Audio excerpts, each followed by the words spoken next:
ഒരു പരമ്പരയെ സ്മരിച്ചുകൊണ്ട് മാണ്ഡവ്യോപനിഷത്ത്. അടുത്ത മൂന്നാമത്തെ പ്രകരണം അദ്വൈത പ്രകരണം. അതിന് ഒന്നാമത്തെ ശ്ലോകം. ഉപാസനാശ്രിതോ ധർമ്മോ ജാതേ ബ്രഹ്മണി വർത്തതേ പ്രാഗുത്പത്തേരജം സർവം തേനാസു കൃപണസ്മൃതഃ. ഓങ്കാരനിർണയഃ ഉക്തഃ പ്രപഞ്ചോ വശവശിവോ അദ്വൈത ആത്മേതി പ്രതിജ്ഞാമാത്രേണ ജ്ഞാതേ ദ്വൈതം ന വിദ്യതേരിച്ച തത്ര. ഇതുവരെയുള്ള ഭാഗങ്ങളെക്കുറിച്ച് പറയുകയാണ്. ഇതുവരെയുള്ള ഭാഗങ്ങളുടെ താല്പര്യം എന്താണ്? ഓങ്കാര നിർണയം.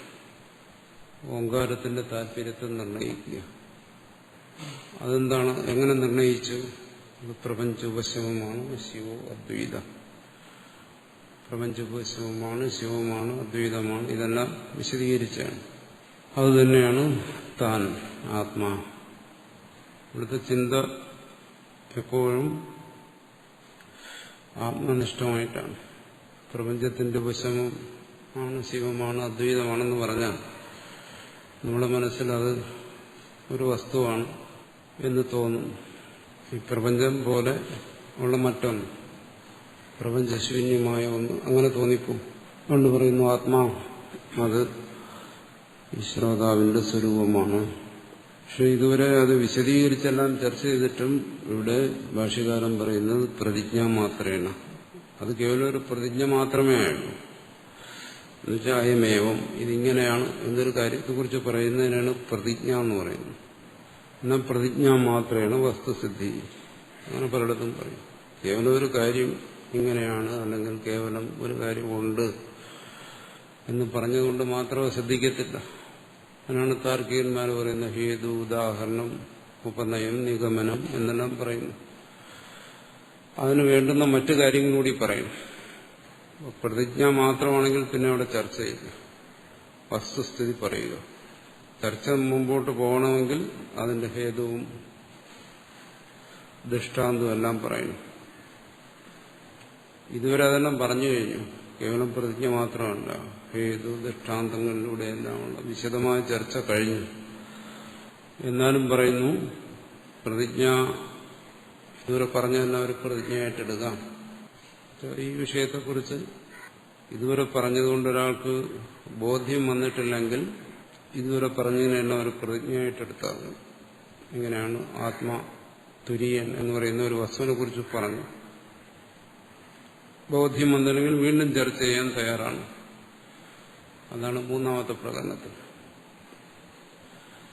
വീണ്ടും ഹേതു ഉദാഹരണങ്ങളിലൂടെ ഇതിനെക്കുറിച്ച് ചർച്ച ചെയ്ത് ഈ വിഷയത്തിലുള്ള സംശയങ്ങൾ മാറ്റുക, വിപരീത ജ്ഞാനങ്ങളെ ഇല്ലാതാക്കുക, ഇതിലുള്ള അജ്ഞാനത്തെ നശിപ്പിക്കുക. അതെല്ലാം ഇനിയുമാകാം എന്നാണ്. ഇതുവരെ പറഞ്ഞതിന് ഒരു പ്രതിജ്ഞയായി സ്വീകരിച്ചാൽ മതി എന്നാണ്. വാസ്തവത്തിൽ അങ്ങനെയല്ല. ഇതുവരെ പറഞ്ഞതും വിശദമായ ചർച്ചയായിരുന്നു. പക്ഷെ ചർച്ചയുടെ പ്രയോജനം എന്താ? ഇത് ബോധ്യപ്പെടുക. പറഞ്ഞല്ലോ, ഒന്നുകിൽ ഇത് ശ്രവണം കൊണ്ട് ബോധ്യപ്പെടണം. ശ്രവണം കൊണ്ട് അത് അസാധ്യമാണെങ്കിൽ പിന്നെ മനനം തുടരുക, അതല്ലാതെ വേറെ വഴിയില്ല. അതിങ്ങനെ അവസാനിക്കാതെ പോകുന്നതാണ് ഈ അന്തമില്ലാത്ത ശാസ്ത്രങ്ങൾ.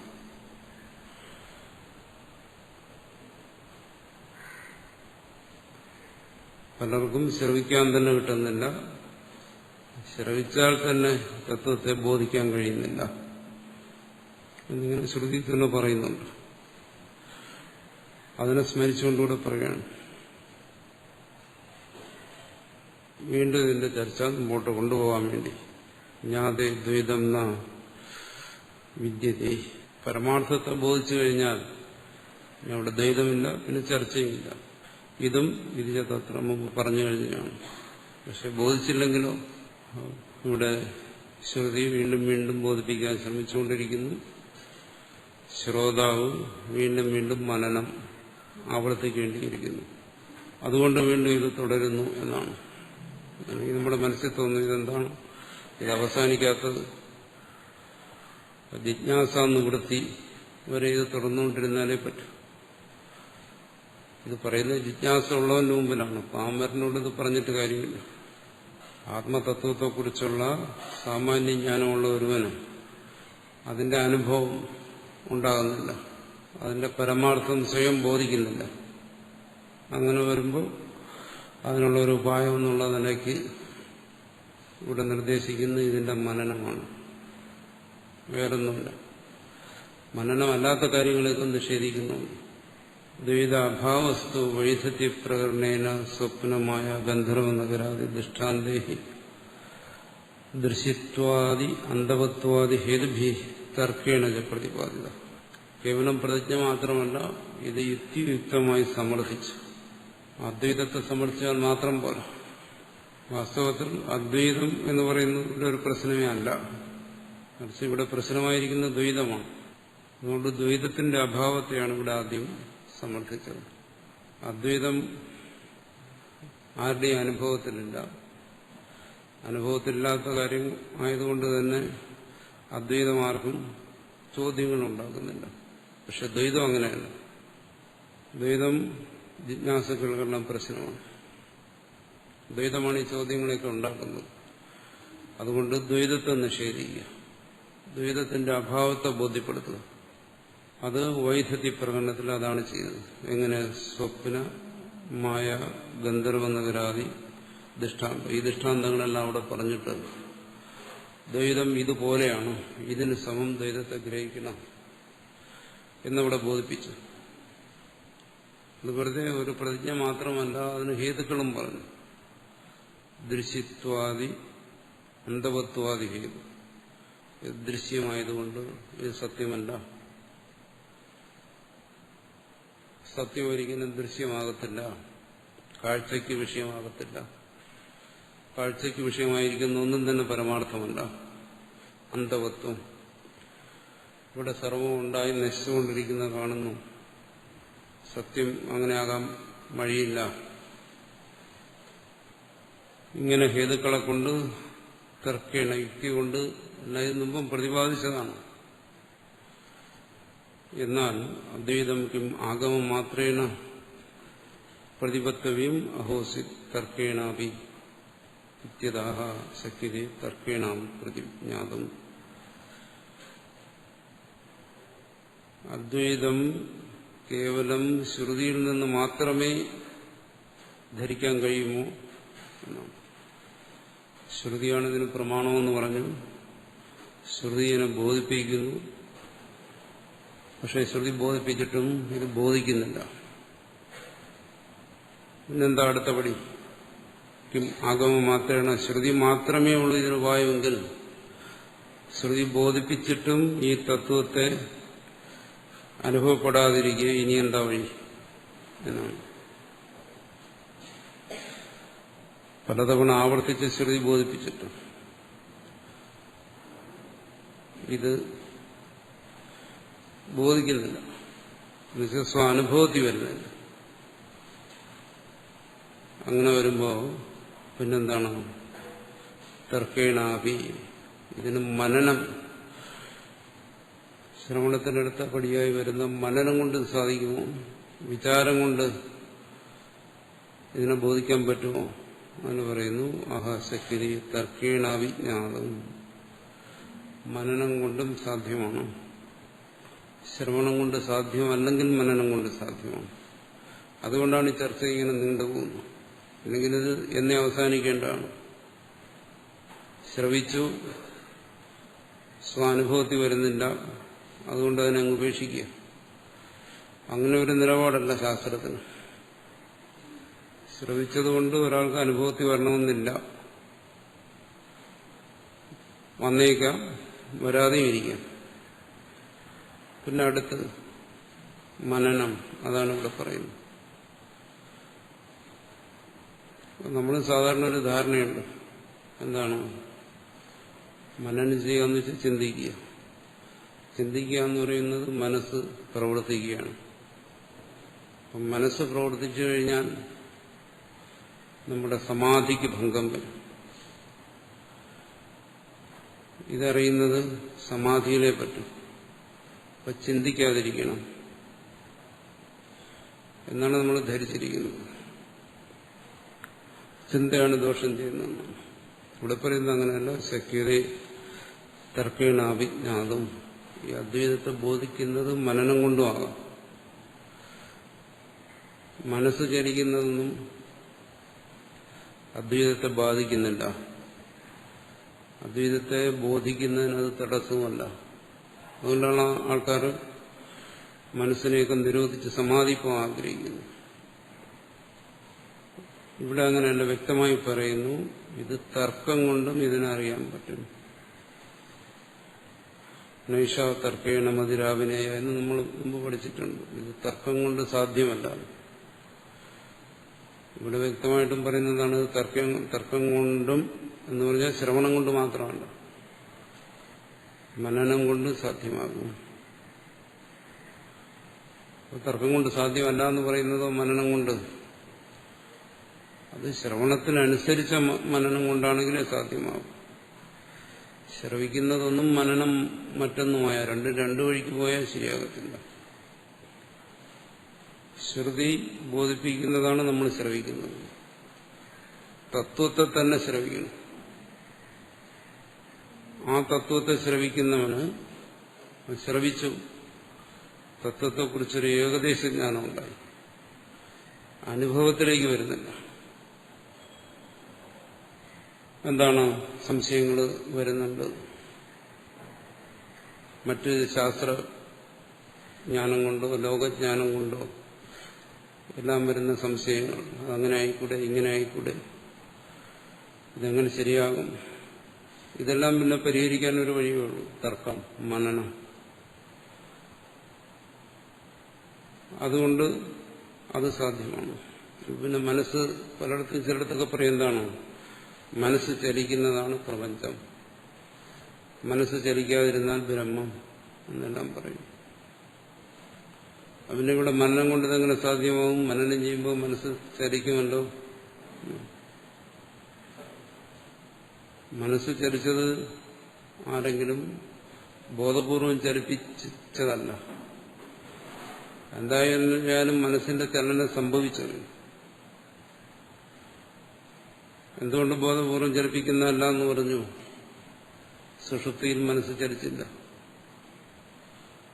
ജാഗ്രതത്തിലേക്ക് വന്നു ബോധപൂർവമല്ല, ജാഗ്രതത്തിലേക്ക് വന്നാണ് മനസ്സിന്റെ ചലനം.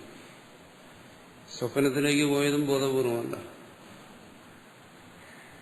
എന്താണതിന് കാരണം? ഒരു സംസ്കാരമാണെന്നോ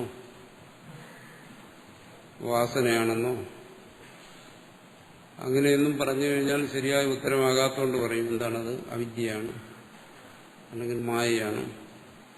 ശരിക്കും അത് ഉത്തരം കിട്ടാത്തതുകൊണ്ട് പറയുന്നതാണ്. അപ്പോൾ എന്തായാലും മനസ്സ് ചലിക്കുന്നു. ആ മനസ്സ് ചലിക്കുന്നതിന്റെ കാരണം ആലോചിച്ചാലോട്ട് പിടികിട്ടത്തുമില്ല.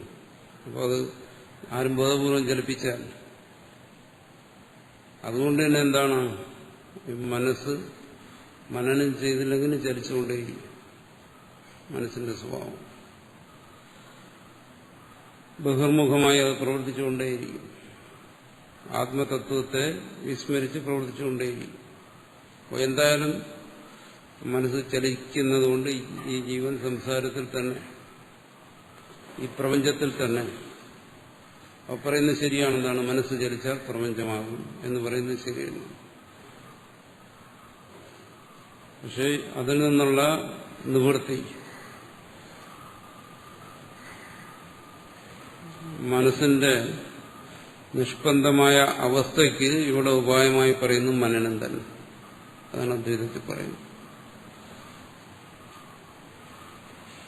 മനസ്സിന്റെ നിരോധം കൊണ്ടത് പൂർണ്ണമായും സാധിക്കത്തില്ല, മറിച്ച് മനനം കൊണ്ടേ അത് സാധ്യമാകും. അതാണ് ഇനി പറയാൻ പോകുന്നത്.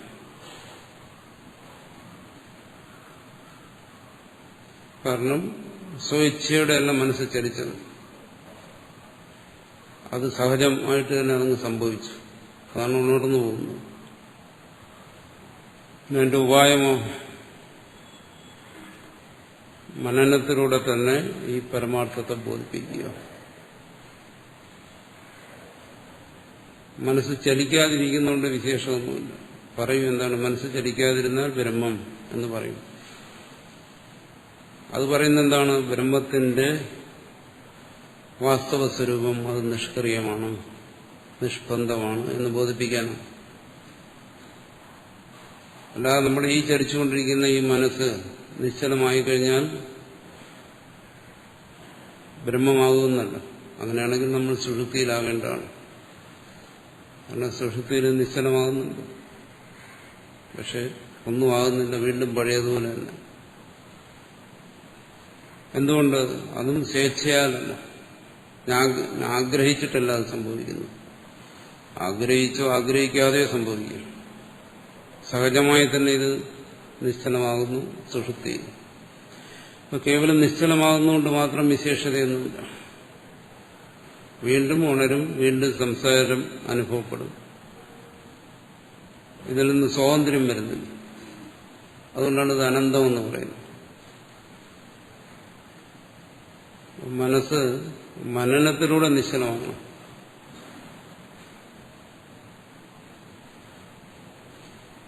അതിന് മനനം കൂടിയേ തീരൂ. അതുകൊണ്ട് പറയുന്നു തർക്കേണാഭിജ്ഞാതും, തർക്കത്തിലൂടെ മനനത്തിലൂടെ പരമാർത്ഥത്തെ ബോധിക്കാം എന്നാണ്.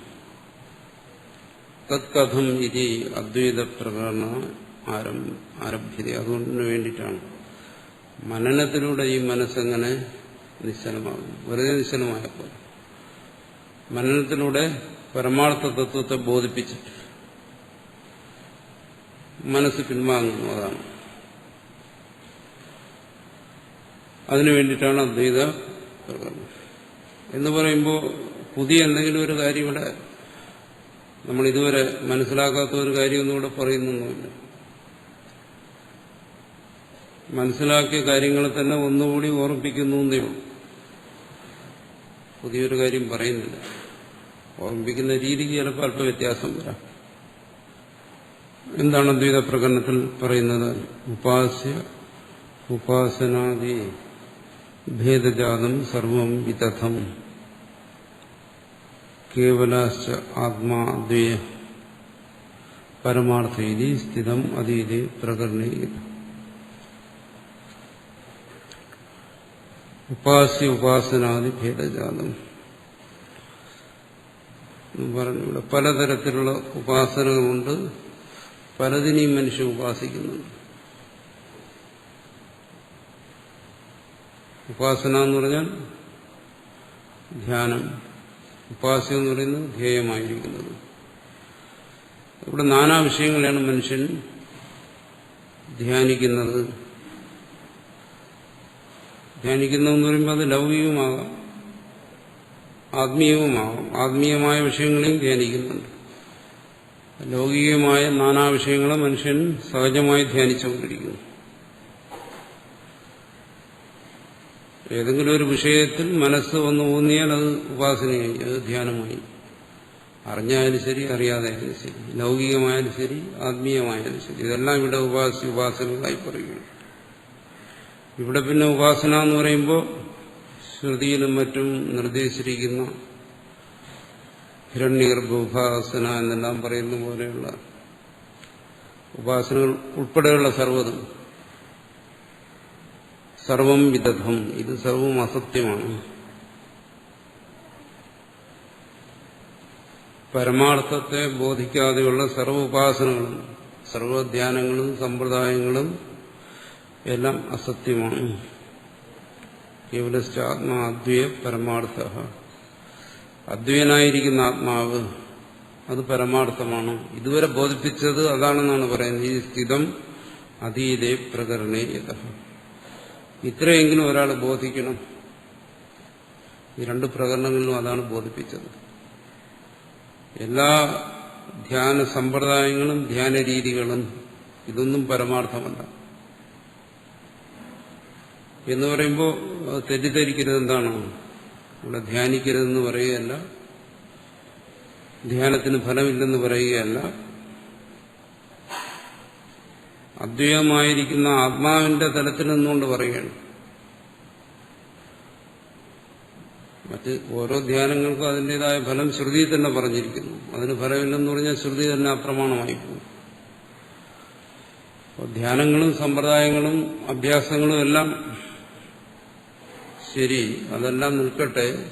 പക്ഷെ ഇവിടെ പരവുമായ അദ്വൈതമായിരിക്കുന്ന ആത്മാവ്, ആത്മതത്വം, അതിനെ ബോധിക്കാതെയുള്ള ബാക്കി സമ്പ്രദായങ്ങൾ, ബാക്കി ധ്യാനങ്ങൾ, ഉപാസനകൾ, ഓരോരോ ഫലത്തെ ആഗ്രഹിച്ചുകൊണ്ട് ചെയ്യുന്നവ, അതൊന്നും അല്ല പരമാർത്ഥം എന്നാണ്.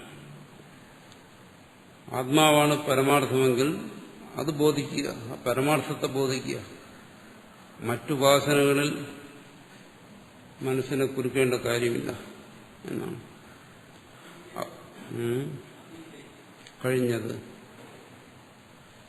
കഴിഞ്ഞ പ്രകടനത്തിൽ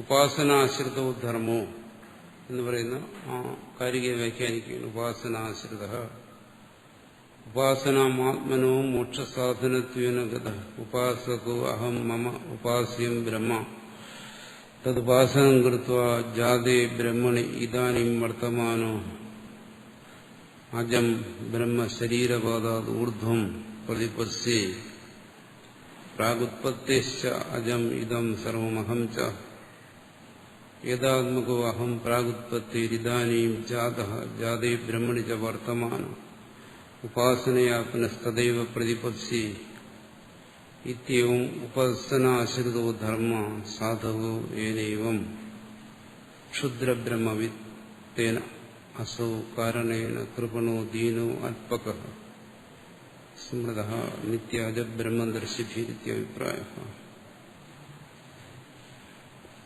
ഉപാസനം പലതരത്തിലുണ്ടെന്ന് പറഞ്ഞല്ലോ. ഈ പരമാർത്ഥത്തെ ബോധിക്കാതെയുള്ള ഉപാസനകൾ, ധ്യാന സമ്പ്രദായങ്ങൾ, ഇതെല്ലാം വളരെ ക്ഷുദ്രമാണ്, അല്പമാണ്. ഇതൊന്നും തത്വബോധത്തെയോ മുക്തിയോ കൊടുക്കത്തില്ല. അതാണ് ഇവിടെ പറയുന്നത്. ഉപാസനാശ്രിത ഉപാസനാം ആത്മനഃ മോക്ഷസാധനത്വേനകത. ഒരാൾ മനസ്സിലാക്കി എന്താണ് ഈ മോക്ഷത്തിന് ഉപായമായിരിക്കുന്ന ഉപാസനയാണ്, ധ്യാനമാണ്. അതാണ് മോക്ഷത്തിന് സാധനം അയാൾ മനസ്സിലാക്കി. ഗുരു പറഞ്ഞ് അല്ലെങ്കിൽ മറ്റാരെങ്കിലും പറഞ്ഞ് മനസ്സിലാക്കി. അതുകൊണ്ട് അയാൾ സ്വയം കരുതുന്നു ഉപാസകോഹം, ഞാൻ ഉപാസകനാണെന്ന് സ്വയം കരുതുന്നു. പലർക്കും അങ്ങനെയുള്ള അഭിമാനം ഉണ്ടല്ലോ, ഞാൻ ധ്യാനിക്കുന്നവനാണ്. മമ ഉപാസ്യം ബ്രഹ്മ, ഞാൻ ബ്രഹ്മത്തെ ധ്യാനിക്കുന്നു എന്ന് കരുതുന്നു. അതാണ് ഉപാസനാശ്രിത. ജീവൻ ഉപാസനാശ്രിതനാണ് എന്നാണ്. ജീവൻ എന്തെങ്കിലും ഉപാസിച്ചേ പറ്റൂ. ധർമ്മം എന്ന് വെച്ചാൽ ഇവിടെ ജീവനെന്നർത്ഥം, ജീവാത്മാവ്. ജീവാത്മാവിന്റെ ഒരു സ്വഭാവത്തെക്കുറിച്ച് ഇവിടെ പറയണം. അവൻ ഉപാസനാശ്രിതനാണ്, അവൻ ഉപാസിച്ചേ പറ്റൂ. ഉപാസനയിൽ നിന്ന് അവനെ വ്യതിചലിപ്പിക്കാൻ പറ്റത്തില്ല.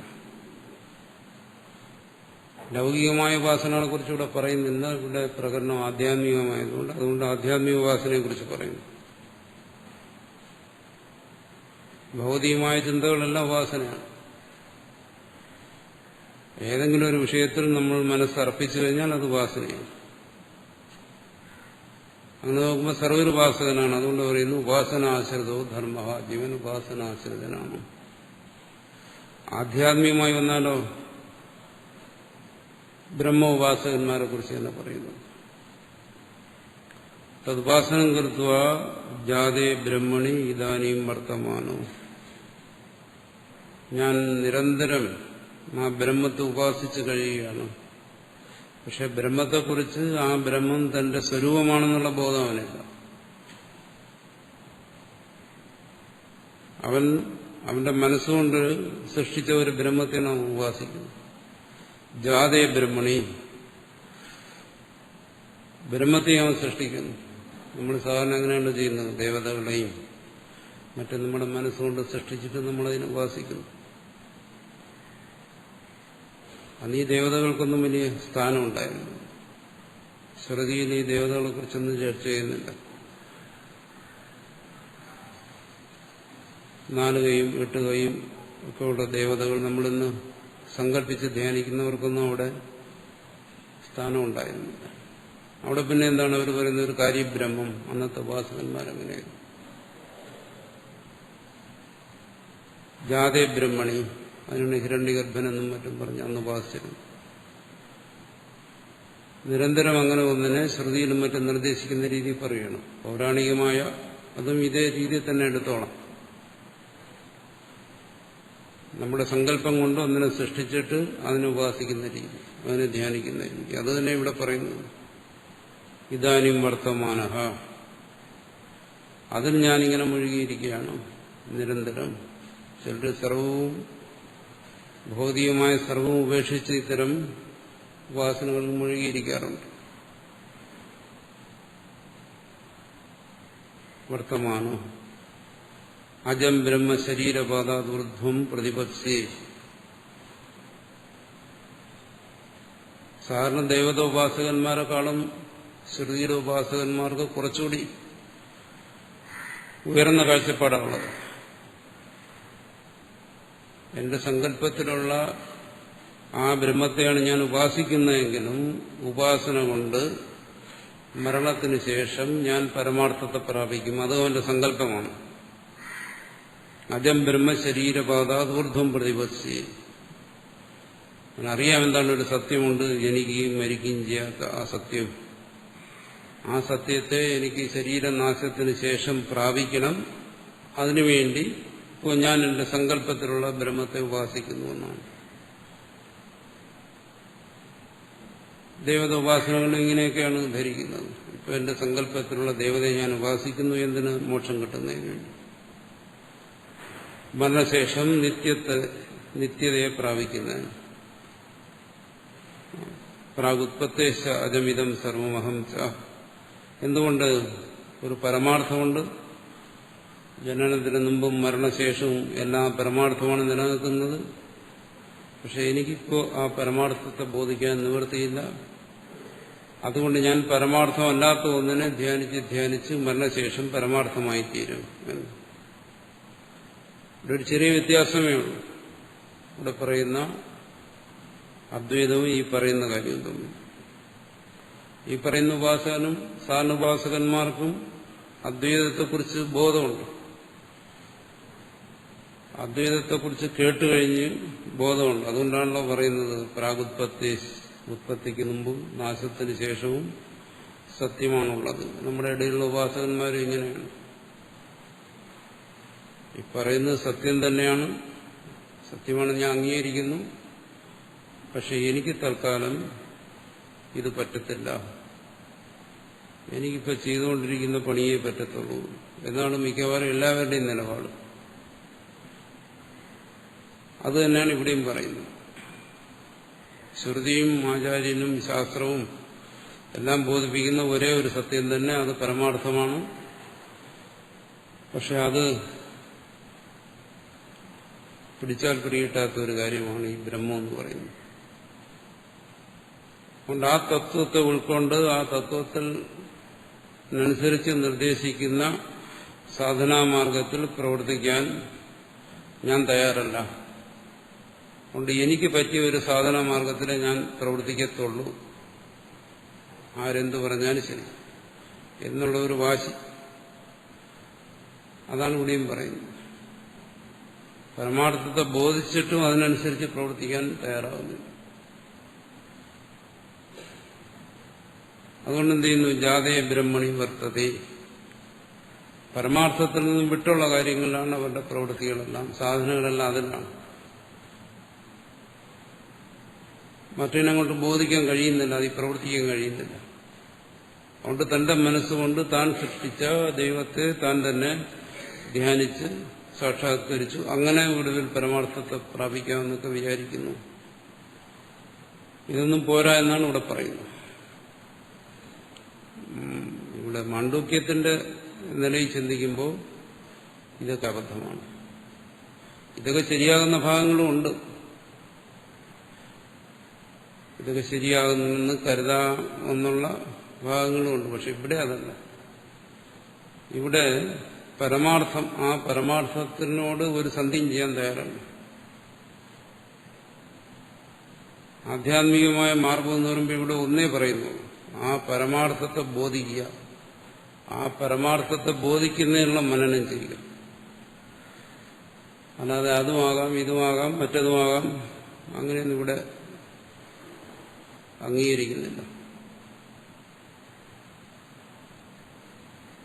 യഥാത്മുഖം പ്രാഗുത്പത്തേർ ഇദാനീം ജാതഃ ജാതേ ബ്രഹ്മണി ച വർത്തമാനഃ ഉപാസനയാ പുനഃ തദേവ പ്രതിപസ്യേ ഇത്യവും ഉപാസനാശ്രിതോ ധർമ്മോ സാധകോ.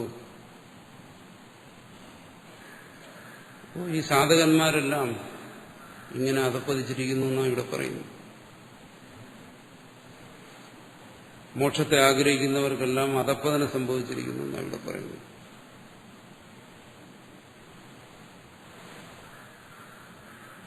ഈ പരമമായ തത്വത്തിന്റെ വെളിച്ചത്തിൽ നോക്കുമ്പോൾ എല്ലാ സാധകന്മാരും അധപ്പതിച്ചു പോയിരിക്കുന്നു എന്നാണ്. ക്ഷുദ്രബ്രഹ്മവിത്ത് എന്നാണ് പറയുന്നത്. അതാണ് ഞാൻ അധപ്പതിച്ചു എന്ന് മലയാളത്തിൽ അതിനെ വ്യാഖ്യാനിച്ചു. ക്ഷുദ്രബ്രഹ്മവിത്ത് എന്ന് പറഞ്ഞാൽ അധപ്പതിച്ച സാധകൻ എന്നാണ്. എന്തുകൊണ്ടാണ് അങ്ങനെ പറയുന്നത്? പരമാർത്ഥവൻ മനസ്സിലായി കഴിഞ്ഞു. താൻ നിത്യനാണ്, അജനാണ്, തന്റെ സ്വരൂപം ഇന്നതാണ് എന്നെല്ലാം വ്യക്തമായി ധരിച്ചു. ആത്മാവിന്റെ മഹത്വം എല്ലാം ബോധിച്ചിട്ടും അതിനനുസരിച്ചുള്ള ഒരു മനനത്തെ അവൻ സ്വീകരിക്കുന്നില്ല. അത് ബോധിച്ചിട്ടും അതിനെ വിട്ടിട്ട് വാശിയോടുകൂടി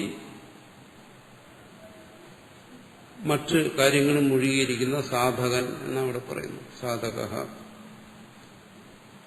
അവരിവിടെ ഭാഷ്യകാരൻ പറയുന്നത് ക്ഷുദ്രബ്രഹ്മവിത്ത്. ഈ ബ്രഹ്മതത്വത്തെ മനസ്സിലാക്കിയിട്ടും ഇതവന് യാതൊരു പ്രയോജനവും ചെയ്യുന്നു. വീണ്ടും ഈ സംസാരത്തിൽ നിന്ന് മോചിക്കുന്ന ഒരു സാധനയിൽ മുഴുകാൻ അവന് കഴിയുന്നില്ല. അവനെക്കുറിച്ച് എന്താ പറയേണ്ടത്? എന്താണ്? അവൻ ശരിക്കും വീണ്ടും മനനത്തിൽ ഇടപെടുന്നില്ല. യഥാത്മകവാഹം എങ്ങനെയാണ് അവൻ അറിഞ്ഞിരിക്കുന്നത്? ഞാൻ പരമാർത്ഥത്തിൽ ശ്രുതി ബോധിപ്പിച്ച ആ സത്യം തന്നെയാണ്. ഞാൻ ജനിക്കുന്നതിന് മുമ്പ് സത്യമായിരുന്നു. ഇനി മരണശേഷം ഞാൻ ആ സത്യത്തെ തന്നെ പ്രാപിക്കും. ആ പരമാർത്ഥം അജമാണ്, ജനിക്കാത്തതാണ്. പ്രാഗുത്പത്തേർ പക്ഷെ ഇദാനീം ജാതഃ. പക്ഷെ ഇപ്പൊ ഞാൻ ജനിച്ചു പോയി അവൻ കരുതുകയാണ്. അവന്റെ സങ്കല്പം കൊണ്ട് കരുതുകയാണ് ഞാൻ ഈ സംസാരത്തിൽ പെട്ടുപോയി. ജാതേ ബ്രഹ്മണിജ വർത്തമാനഃ. ഞാനീ എന്റെ സങ്കല്പ സൃഷ്ടിയായിരിക്കുന്ന ബ്രഹ്മത്തെ ആശ്രയിച്ച് കഴിയുന്നവനാണ്. ഉപാസനയാ പുനഃസ്തദൈവ പ്രതിപസ്യേ. ഞാൻ ഈ ഉപാസനയിലൂടെ അതിനെ പ്രാപിക്കും. തന്റെ അജ്ഞാനത്തെ ദൂരീകരിക്കാൻ ശ്രമിക്കാതെ തന്റെ അജ്ഞാനത്തിൽ നിന്നുകൊണ്ട് തന്റെ അജ്ഞാനത്തിനനുസരിച്ചുള്ള സാധനകളിലൂടെ പരമാർത്ഥത്തെ പ്രാപിക്കുമെന്ന് അവൻ കരുതുന്നു. ഇത്യവും ഉപാസനാശ്രിതോ ധർമ്മ സാധക. അങ്ങനെയായിപ്പോയി സാധകൻ, ഉപാസനാശ്രിതനായിപ്പോയി. അവന് പരമാർത്ഥത്തെക്കുറിച്ച് ചിന്തിക്കാതെ മറ്റ് ധ്യാനമാർഗങ്ങളിലും മറ്റും അവൻ മുഴുകിയിരിക്കുന്നുവെന്നാണ്. എന്ന് പറയുമ്പോൾ അവിടെ യാതൊരു ദൈവവും ഇവിടെ കാണിക്കുന്നില്ല, കാരികേനുമില്ല, ഭാഷ്യകാരനും പറയുന്നില്ല.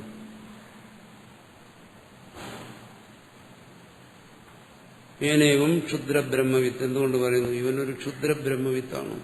നമ്മൾ സാറിന് പറയാനുണ്ട് ഇവനൊരു ക്ഷുദ്രജീവിയാണ്. അതെന്ന് പറയുന്നു.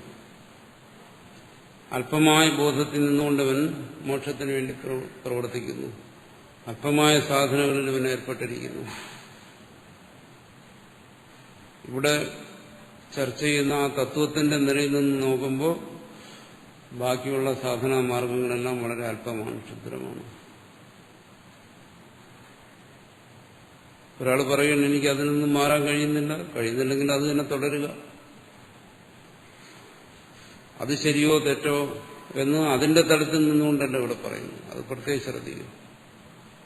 നമ്മൾ നിൽക്കുന്ന തലത്തിൽ നിന്നുകൊണ്ട് നമ്മൾ ചെയ്യുന്ന കാര്യങ്ങൾ ശരിയോ തെറ്റോ, ഇന്നത് ശരി ഇന്നത് തെറ്റ് എന്ന് നമ്മളെ ബോധിപ്പിക്കുകയല്ല.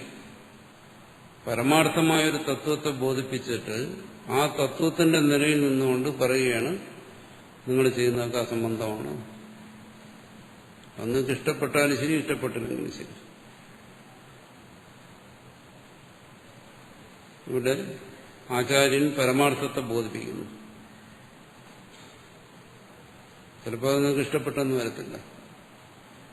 തന്നെ മോശക്കാരനാണെന്നും മറ്റൊരാൾ പറയുന്നത് അത് സ്വയം നമ്മൾ അംഗീകരിക്കാത്തതുകൊണ്ട് തന്നെ നമുക്ക് ഇഷ്ടമുള്ള കാര്യമില്ല. പക്ഷെ ആചാര്യനൂടെ പരമാർത്ഥം പറഞ്ഞേ പറ്റും. അതുകൊണ്ട് പറയുന്നു ക്ഷുദ്ര ബ്രഹ്മവത് തേന അസൗ കാരണേന കൃപണോ ദീനോ അല്പകഃ. അതുകൊണ്ട് തന്നെ ഈ പരമാർത്ഥത്തെ ബോധിച്ചിട്ടും ആ പരമാർത്ഥത്തിനനുസരിച്ചുള്ള മനനം ചെയ്യാതെ തന്റെ സങ്കല്പത്തിനനുസരിച്ച് ഉപാസനകളിൽ ദേവത ഉപാസനകളിലും മറ്റും മുഴുകിയിരിക്കുന്നവൻ അക്കാരണം കൊണ്ട് തന്നെ അവൻ കൃപണനാണ്, അവൻ ദീനനാണ്, അല്പക അവൻ മഹാമോശക്കാരനാണ് എന്നാ പറയുന്നു. ആധ്യാത്മികമായി ഈ തരത്തിൽ നിന്ന് ചിന്തിക്കുമ്പോൾ ഓരോ സാധകനും അവനവന്റെ നിലയിൽ നിന്നുകൊണ്ട് താൻ ചെയ്യുന്നത് ശരിയാണ്, താൻ സഞ്ചരിക്കുന്ന മാർഗം ആണ് ഉത്തമം എന്നെല്ലാം ചിന്തിക്കുന്നതിനും വിശ്വസിക്കുന്നതിനുമൊക്കെ അർഹതയും അവകാശവും എല്ലാം ഉണ്ട്. അതുകൊണ്ടാണ് പറയുന്നത് അവനവന്റെ നിലയിൽ നിന്നത് ചിന്തിക്കരുത്. ഇവിടെ പറയുന്ന ഒരു മഹത്വമായ ഒരു തത്വത്തെ ഇവിടെ ബോധിപ്പിക്കുകയാണ്. ആ മഹത്തായ തത്വത്തെ ബോധിപ്പിക്കുന്നതിനുള്ള സാധനയെ നിർദ്ദേശിക്കുകയാണ്. ഈ തത്വം മഹത്താണ് എന്നൊരുവന് ബോധിച്ചു കഴിഞ്ഞു. പക്ഷെ അവിടെ നിർദ്ദേശിക്കുന്ന സാധനയെ സ്വീകരിക്കുന്നു. ആ ഒരു തരത്തിൽ പറയുകയാണ് നീ ദീനനാണ്, കൃപണനാണ്. ഈ തത്വത്തെ ബോധിച്ചിട്ട് എന്തുകൊണ്ട് ആ തത്വത്തിനനുസാരിയായി ഒരു സാധനയും നീ വരുന്നില്ല? വീണ്ടും നീ അല്പബുദ്ധിയായി അവിവേകിയായി മറ്റ് സാധനാമാർഗങ്ങളിൽ എന്തിന് പോകുന്നു എന്നാണ്. ഇക്കാര്യം ആചാര്യന്മാർ പറഞ്ഞിരിക്കുന്നു എന്നാണ് ഇവിടെ ഭാഷ്യകാരൻ പറയുന്നത്. സ്മൃതഃ നിത്യ അജ ബ്രഹ്മദർശിഭി, നിത്യവും അജവുമായിരിക്കുന്ന ആ തത്വത്തെ ദർശിക്കുന്ന ആചാര്യന്മാരുടെ അഭിപ്രായമാണത്. തന്റെ അഭിപ്രായമാണെന്നും പറയുന്നില്ല ഭാഷ്യകാരൻ, അവരുടെ അഭിപ്രായമാണ്. അതുകൊണ്ട് ജീവന്മാർ, ഉപാസന ആശ്രിതന്മാരായ ഈ ജീവന്മാർ ജാതേ ബ്രഹ്മണി വർത്തതേ, അവരെല്ലാം ഈ കാര്യബ്രഹ്മത്തിലാണ് വർത്തിക്കുന്നത്.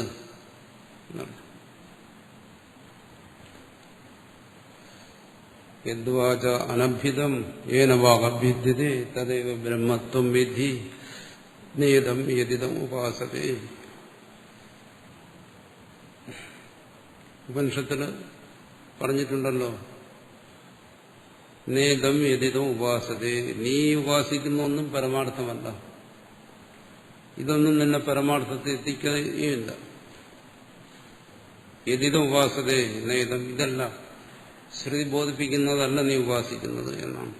കാരണം അതിനു മുമ്പ് ശ്രുതി പരമാർത്ഥത്തെ ബോധിപ്പിച്ചു. ഇത് ബോധിപ്പിക്കുന്ന ആരോട്? ഉപാസകനോടാണ്. നിരന്തരം പരമാർത്ഥമാണെന്ന് കരുതി മറ്റെന്തിനെങ്കിലും ധ്യാനിക്കുന്നവനോടാണ് പറയുന്നത്. ശ്രുതി നിന്നോട് ഇതല്ല ബോധിപ്പിക്കുന്നു, അല്ലെങ്കിൽ നീ ഇപ്പോൾ എന്താണോ ഉപാസിച്ചുകൊണ്ടിരിക്കുന്നത് അതല്ല പരമാർത്ഥം. യദ്വാച അനഭ്യുതം ഏന വാഗഭ്യുദ്യതേ, വാക്കുകൊണ്ട് വിശദീകരിക്കാൻ കഴിയാത്തതും വാക്കിന് ശക്തി കൊടുക്കുന്നതും. വാക്ക് നിലനിൽക്കുന്ന എന്തിനെ ആശ്രയിച്ചിട്ടാണോ? കണ്ണ് നിലനിൽക്കുന്ന എന്തിനെ ആശ്രയിച്ചിട്ടാണോ? ചെവി നിലനിൽക്കുന്ന ഏതിനെ ആശ്രയിച്ചിട്ടാണോ? ഇങ്ങനെ ഓരോ ഇന്ദ്രിയങ്ങളെ കുറിച്ചും പറയുന്നു. സർവ്വ ഇന്ദ്രിയ പ്രവർത്തനങ്ങൾക്കും ആധാരമായിരിക്കുന്ന ആ പരമാർത്ഥ തത്വം, നിത്യവും അജവുമായിരിക്കുന്ന ആ പരമാർത്ഥ തത്വം, അതിനെ അതിന്റെ യഥാർത്ഥ രൂപത്തിൽ അറിഞ്ഞു തന്നെ മനനം ചെയ്യുക, ഉപാസിക്കുക. ഉപാസനയ്ക്ക് മനനമെന്നും അർത്ഥമുണ്ട്, അതാകാം. അതല്ലാതെ നിന്റെ സങ്കല്പത്തിനനുസരിച്ച് ശ്രുതി സമ്മതമല്ലാത്ത രീതിയിൽ ഏതെങ്കിലും രൂപങ്ങളെ നീ മനസ്സുകൊണ്ട് സൃഷ്ടിച്ചിട്ട് അതിനെയാണ് നീ ഉപാസിക്കുന്നതെങ്കിൽ അതല്ല ഇവിടെ പറയാൻ ഉദ്ദേശിക്കുന്ന, അതല്ല ഉപദേശിക്കുന്നത്, അത് പരമാർത്ഥമല്ല. ഇത് ശ്രുതിയിലും പറഞ്ഞിട്ടുണ്ട്. ഇത്യാദി ശ്രുതേഹേ, തലവകാരാണ്. തലവകാര ശ്രുതി എന്ന് പറയുന്നത് ഇവിടെ കേനോപനിഷത്തിലാണ് ഈ വിവരം പറയുന്നത്.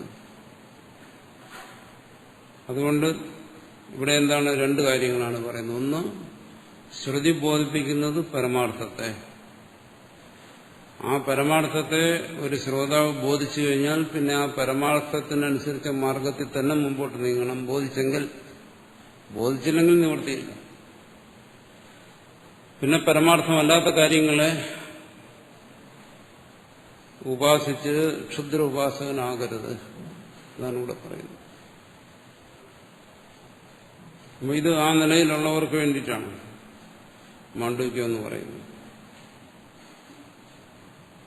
അപ്പോൾ മറ്റു ഉപാസകന്മാര്, സാധകന്മാര്, മറ്റുള്ളവർക്ക് എങ്ങനെ ദൈവതോപാസനകളിലും മറ്റും മുഴുകിയിരിക്കുന്നവരുണ്ടല്ലോ. അത് ഇതും തമ്മിൽ വിരോധം വരത്തില്ലേ? ഇല്ല. ഇത് ഈ തത്വത്തെ ഗ്രഹിക്കാൻ കഴിയുള്ള ഒരാൾ അതിൽ നിന്നും വീണ്ടും വ്യതിചലിക്കാനും അധപ്പതിക്കാനും വരാതിരിക്കാൻ വേണ്ടി പറയുന്നതാണ്. ആ തത്വത്തെ ഗ്രഹിക്കാനോ അതിനനുസരിച്ച് സാധന ചെയ്യാൻ കഴിയാത്തവന് പിന്നെ അവനവന്റെ നിലയിലനുസരിച്ച് ചെയ്യാം. അതിവിടെ പറയുന്നില്ല, അത് മറ്റൊരു വിഷയമാണ്. അതാകാം. പക്ഷെ തത്വത്തെ ഗ്രഹിച്ച് അതിനനുസരിച്ച് ഒരു സാധനയിലേക്ക് കടന്നവൻ പിന്നെ അവിടെ നിന്ന് അധപ്പതിക്കരുത്. അവൻ വീണ്ടും ഒരു ക്ഷുദ്ര സാധകനായി മാറരുത്. അതാണ് ഇവിടെ ബോധിപ്പിക്കുന്നത്.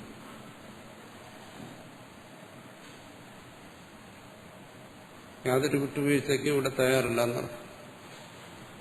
കാരണം ഇത്രയും പരമമായൊരു തത്വത്തെ ഇത്രയും വ്യക്തമായി ബോധിപ്പിച്ചിട്ട് പിന്നെ മറ്റൊന്നും ചെയ്യാൻ, മറ്റെന്തെങ്കിലും ഒരു സാധനയിലേക്ക് പോകാൻ ഇവിടെ അനുവാദം കൊടുക്കുന്നില്ല. അത്രയും എന്താണോ ബോധിച്ചത് അതിനനുസരിച്ച് തന്നെ മനനം ചെയ്യുക എന്ന് പറയുമ്പോൾ എന്താണ് ഇതുകൊണ്ട് ഉദ്ദേശിക്കുന്നത്? ഇവിടെ എന്തിനാണ് ബോധിപ്പിക്കുന്നത്? തുര്യനെ. ആ തുര്യനെ ബോധിപ്പിക്കുമ്പോൾ ഒരാൾ ആ തുര്യ തത്വത്തെ ബുദ്ധി കൊണ്ട് ഗ്രഹിച്ചാൽ, അയാളുടെ മനസ്സുകൊണ്ട് ഗ്രഹിച്ചു കഴിഞ്ഞാൽ അതിന്റെ മനനമല്ലാതെ അയാൾക്ക് മറ്റൊരു സാധനവും ആവശ്യമില്ല എന്നാണ് പറയുന്നത്. അത് മനസ്സിലായില്ലെങ്കിൽ, ഗ്രഹിച്ചില്ലെങ്കിൽ പിന്നെ മറ്റെന്തുമാകാം. അങ്ങനെ ഒരു ഉത്തമമായ സാധന മാർഗത്തെയാണ് ഇവിടെ നിർദ്ദേശിക്കുന്നത്. ഉപാസനാശ്രിതോ ധർമ്മോ ജാതേ ബ്രഹ്മണി വർത്തതേ പ്രാഗുത്പത്തേരജം സർവം തേനാസോ കൃപണസ്മൃത.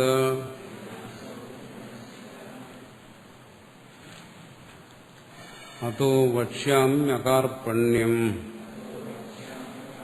അജാതിസമതാംഗതം യഥാ ന ജായതേ കിഞ്ചിത് ജായമാനം സമന്തത.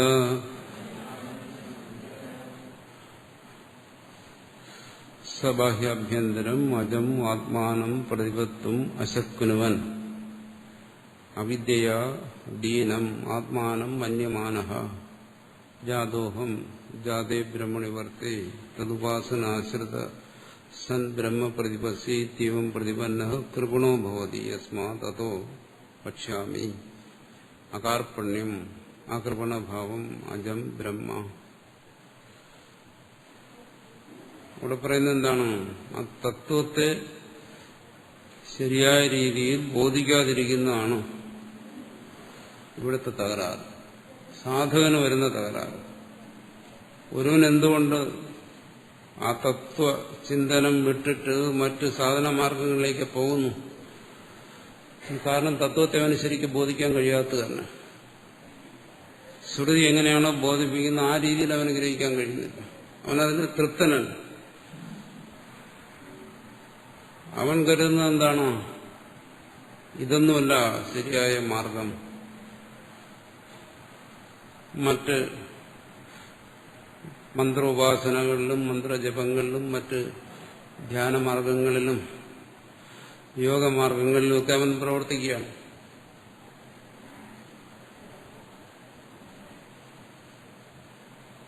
എന്തുകൊണ്ടങ്ങനെ സംഭവിക്കുന്ന തത്വത്തെ അവൻ ബോധിക്കുന്നില്ല. തത്വത്തെ ശ്രവിച്ചിട്ടും ബോധിക്കുന്നില്ല. ശ്രുതി തത്വത്തെ ബോധിപ്പിച്ചിട്ടും അവൻ ബോധിക്കുന്നില്ല. അപ്പൊ ഇങ്ങനെ വന്നു കഴിഞ്ഞാൽ പിന്നെന്താ?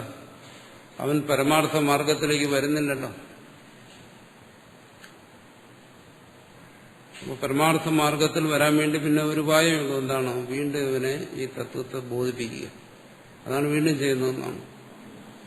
വീണ്ടും വീണ്ടും അത് തന്നെ ശക്തമായി ആവശ്യപ്പെടുകയാണ്. ഈ പരമാർത്ഥം എന്തെന്ന് ബോധിക്കുക. അത് ബോധിച്ചു കഴിഞ്ഞാൽ പിന്നെ അവന് മറ്റ് ക്ഷുദ്ര സാധനങ്ങളിലൊന്നും ഏർപ്പെടാനൊക്കത്തില്ല. പരമാർത്ഥം ശരിയായി ബോധിപ്പിക്കാൻ വേണ്ടി വീണ്ടും ശ്രമിക്കുന്നു എന്നാണ് ഇവിടെ പറയുന്നത്. അല്ലെങ്കിൽ എന്തുകൊണ്ട് ഇതുവരെ നിർത്തിയില്ല എന്ന് നമ്മൾ ചോദിക്കും. പറയേണ്ട കാര്യങ്ങളെല്ലാം പറഞ്ഞല്ലോ, ഇത് അവസാനിപ്പിച്ചുകൂടെ? പറയുന്നു പറയേണ്ട കാര്യങ്ങളെല്ലാം പറഞ്ഞെങ്കിലും അത് കേൾക്കേണ്ട രീതി കേൾക്കുന്നില്ല, ബോധിക്കേണ്ട രീതി ബോധിക്കുന്നില്ല, പിന്നീട് ചെയ്യേണ്ട കാര്യങ്ങളൊന്നും ചെയ്യുന്നില്ല. വീണ്ടും പഴയ രീതിയിൽ തന്നെ പോകുന്നു. വീണ്ടും ഇതിനെ ബോധിപ്പിക്കാൻ ശ്രമിക്കുന്നു എന്നാണ്. സബാഹ്യാഭ്യന്തരം അജം ആത്മാനം പ്രതിപത്തും അശക്തിനവൻ. ഈ തത്വത്തെ ശ്രുതി ബോധിക്കുന്ന രീതിയിൽ അവനങ്ങോട്ട് ബോധിക്കാൻ പറ്റുന്നില്ല. ആവർത്തിച്ച് കേട്ടിട്ടും അതങ്ങോട്ട് ഉൾക്കൊള്ളാൻ പറ്റുന്നില്ല. നമ്മുടെ ഭാഷയിൽ പറഞ്ഞു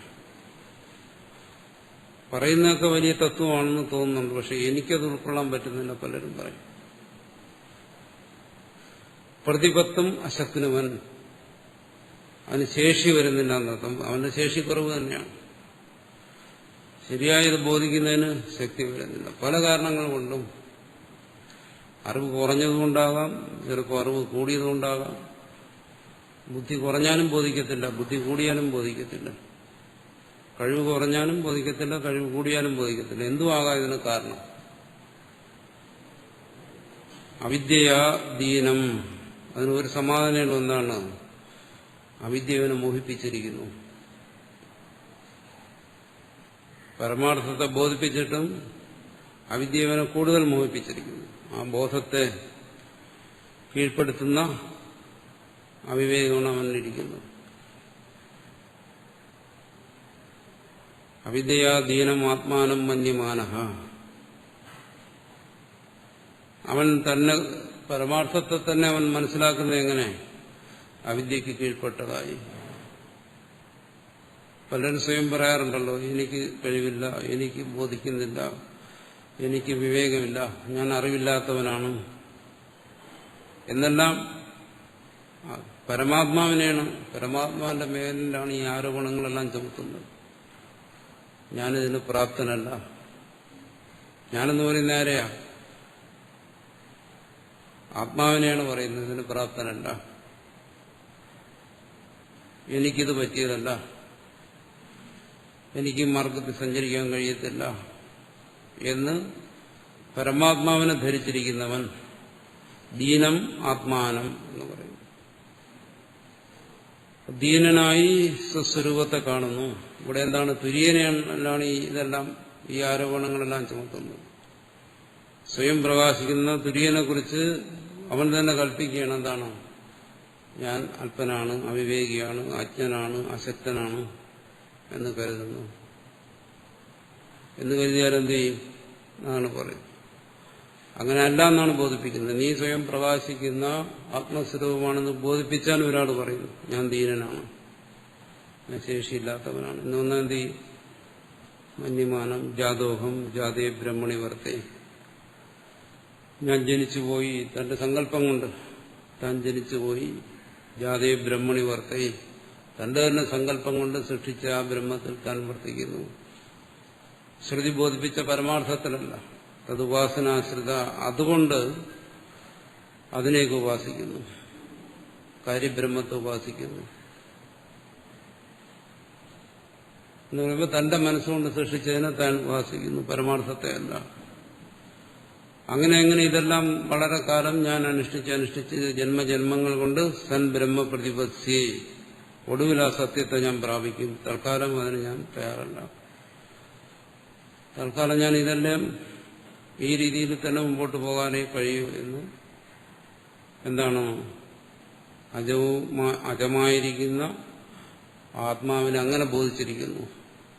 ഇത്യവം പ്രതിപന്ന, അങ്ങനെ ഭ്രാന്തിക്ക് അടിമപ്പെട്ടവൻ അധികാരി. സാധകനെ കുറിച്ചുകൂടെ പറയണം. കഴിഞ്ഞ കാരികയുടെ താല്പര്യം പറയണം. ധർമ്മ എന്ന് വെച്ചാൽ സാധകൻ എന്നാണ്. ഇങ്ങനെ ധരിച്ചവൻ കൃപണ ഭവതി, അവനാണ് കൃപണൻ, അല്പൻ ദീനൻ, യസ്മാതോ വക്ഷ്യാമി. കാർപ്പണ്യം അകർപ്പണഭാവം അജം ബ്രഹ്മ.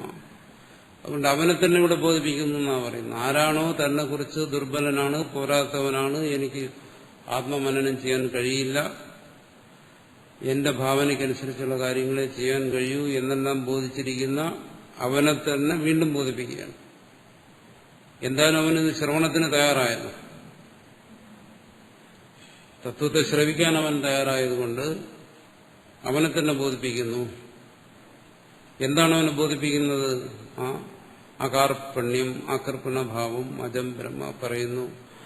ഞാൻ അജ്ഞനാണ്, അവിവേകിയാണ് എന്നെല്ലാം പറയുന്ന അവനെ തന്നെ ബോധിപ്പിക്കുന്നു. എന്താണ്? അവന്റെ അവിവേകമില്ലാത്ത, അജ്ഞാനമില്ലാത്ത പരമമായ ഭാവത്തെ വീണ്ടും അവനെ ബോധിപ്പിക്കുന്നു.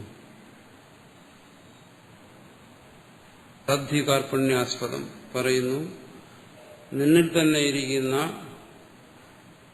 ആ കാർപ്പണ്യഭാവം, ഈ ദീനതയില്ലാത്ത ഭാവത്തിലാണ് ഈ ദീനത നിൽക്കുന്നത്. ദീനത ഇരിക്കുന്നത് ആ ദീനതയില്ലാത്ത ഭാവത്തിലാണെന്ന് നീ മനസ്സിലാക്കിയാൽ മതി. അതാണ് ഇതിനെ ഒഴിവാക്കാനുള്ള ഒരു ഉപായം. തദ്ധി കാർപ്പണ്യ ആസ്പദം. ഞാൻ അജ്ഞനാണെന്ന് ഒരുവൻ പറയുമ്പോൾ അജ്ഞതയില്ലാത്ത തന്നിലാണ് താൻ അജ്ഞാനത്തെക്കുറിച്ച് പറയുന്നത്. ദൈന്യതയില്ലാത്ത തന്നിലാണ് താൻ ദൈന്യതയുണ്ടെന്ന് കരുതുന്നത്. ഇത് നിന്നിൽ തന്നെയാണ്, നിന്റെ സ്വരൂപത്തിലാണിത്, ആ സ്വരൂപത്തിൽ ഇതില്ല എന്ന് വീണ്ടും ബോധിപ്പിക്കുന്നു. എങ്ങനെ ശ്രുതി ബോധിപ്പിക്കുന്നത്? എത്ര അന്യോ അന്യത് പശ്യതി, അന്യത് ശൃണോതി, അന്യത് വിജാനാതി, തദൽപ്പം മർത്യം അസത് വാചാരംഭണം വികാരോ നാമധേയം ഇത്യാദി ശ്രുതി. ഇത് ശ്രുതി ഇങ്ങനെ നിരന്തരം ബോധിക്കുകയാണ്. നിന്റെ ദൈന്യതയുടെ ഇരിപ്പിടമെന്ന് പറയുന്നതാണ് നീ, അതാണ് സത്യം. അതിനെ കാണാതെ വീണ്ടും ഈ ദൈന്യതയെക്കുറിച്ച് പറയുന്നതിന് എത്ര അന്യോ അന്യത് പശ്യതി, അന്യോ അന്യത് ശൃണോതി, ഈ വ്യവഹാരങ്ങളെക്കുറിച്ച് പറയാണ്. കാണുകയും കേൾക്കുകയും മണക്കുകയും രുചിക്കുകയും എല്ലാം ചെയ്യുന്ന ഈ വ്യവഹാരങ്ങൾ, സർവത്തെ അറിയുന്ന ഈ വ്യവഹാരങ്ങൾ, ഈ വ്യവഹാരതലം എന്ന് പറയുന്നത് ഇത് അല്പമാണ്. ഈ വ്യവഹാരതലത്തെ വിടാതെ ഈ വ്യവഹാരതലത്തെ ആശ്രയിച്ചുകൊണ്ടാണ് നീ പലതിനെയും ഉപാസിക്കുകയും ധ്യാനിക്കുകയും യോജിക്കുകയും എല്ലാം ചെയ്യുന്നത്.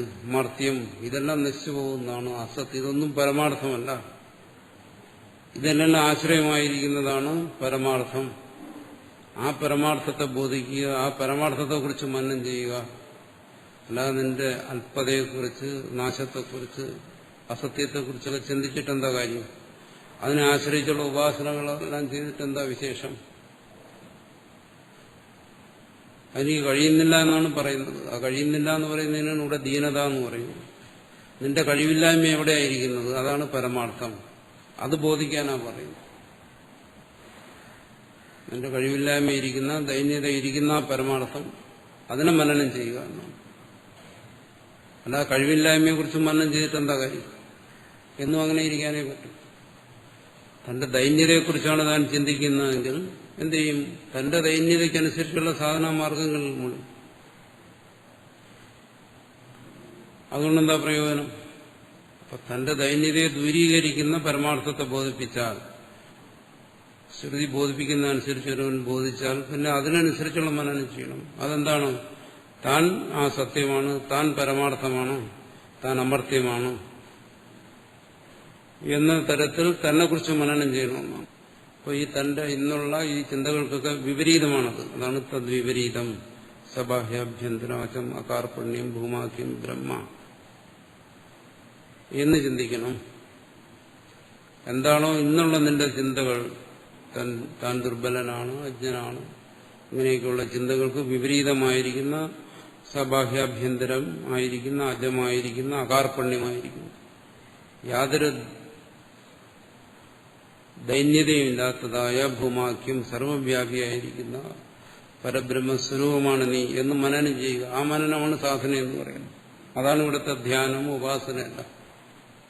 യത് പ്രാപ്യ അവിദ്യാകൃത സർവകാർപ്പണ്യ നിവൃത്തി തഥാ അകാർപ്പണ്യം വക്ഷ്യാമി.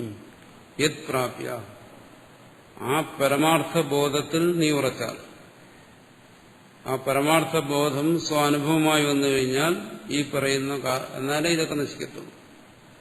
ഈ കാർപ്പണ്യഭാവവും ഈ ദൈന്യഭാവവും ഈ ദൈന്യഭാവത്തെ സ്വീകരിച്ചുകൊണ്ടുള്ള ഈ ഉപാസനകളും എല്ലാം അതുകൊണ്ടേ നശിക്കത്തുള്ളൂ. യത് പ്രാപ്യ അവിദ്യാകൃത സർവകാർപ്പണ്യ നിവൃത്തി, നിന്റെ മോഹം കൊണ്ട് സംഭവിച്ചിരിക്കുന്ന ഈ സർവദൈന്യതകളും നിവർത്തിക്കുന്നത് അവിടെയേ ഉള്ളൂ, അല്ലാതെ മറ്റു ഉപാസനകളിലും മറ്റു സമ്പ്രദായങ്ങളിലും. എന്ന് പറഞ്ഞാൽ അടിസ്ഥാനപരമായിട്ടുള്ള പരമാർത്ഥബോധത്തെ കൂടാതെ അവിവേകത്തെ നിലനിർത്തിക്കൊണ്ട് ചെയ്യുന്ന ഒരു സാധനാമാർഗങ്ങളും അവന് പരമമായ ശാന്തിയെ കൊടുക്കത്തില്ല എന്നാണ്. അതുകൊണ്ട് ശ്രുതി എന്താ ബോധിപ്പിക്കുന്നത്? നമ്മുടെ ഈ വർത്തമാന അനുഭവത്തിന് ആധാരമായിരിക്കുന്ന തദകാർപ്പണ്യം, ആ ദൈന്യഭാവങ്ങളൊന്നും ഇല്ലാത്ത പരബ്രഹ്മത്തെ അതിനെ ബോധിപ്പിക്കുന്നു. അതോ വക്ഷ്യാമി അകാർപ്പണ്യം, ഇതാണ് ശ്രുതി. അതുകൊണ്ട് അകാർപ്പണ്യഭാവത്തെ ബോധിപ്പിക്കുന്നു എന്നാണ് ശ്രുതി പറയുന്നത്. കാർപ്പണ്യത്തിന് ഭേദം, ദ്വൈതമെന്നും അർത്ഥമുണ്ട്. ആ ദ്വൈതത്തിൽ വരുന്ന എല്ലാ ദൈന്യതകളെന്നും അർത്ഥമുണ്ട്. അപ്പോൾ അതിനെല്ലാം നിവർത്തിപ്പിക്കുന്ന പരമാർത്ഥത്തെ ബോധിപ്പിക്കുന്നു. തദജാതി അവിദ്യമാന ജാതിരസ്യ, അത് ജന്മമില്ലാത്തതാണ്, ഉണ്ടായി നശിച്ചുകൊണ്ടിരിക്കുന്നതാണ് നിന്റെ ദൈന്യതയും ദൗർബല്യങ്ങളുമെല്ലാം. അതങ്ങനെയുള്ളതല്ല. അതാണ് അതിനെ അജാതി എന്ന് പറയുന്നത്. ജന്മമില്ലാത്തതാണത്.